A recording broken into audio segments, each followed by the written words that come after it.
কেউ একবারের জন্য অভিমান ভাঙাতে পর্যন্ত আসেনি। কেউ কারোর ভুলগুলো নিজের মুখে স্বীকার পর্যন্ত করেনি,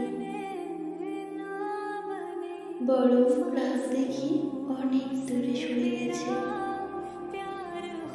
নিজেকে দেখলেই এমন মনে হয় কিছু মানুষের বোধহয় রাগ করাটাই না। আর আমি সেই কিছু মানুষেরই একজন। তাই আপাতত সরে এসেছি প্রচুর মানুষ থেকে, প্রচুর অশান্তি থেকে। আপাতত কথা বলতে চাইছি না কারোর সাথে, চাইছি না কেউ আমায় বুঝুক। যার যা ভাবার ভাবুক আমায়।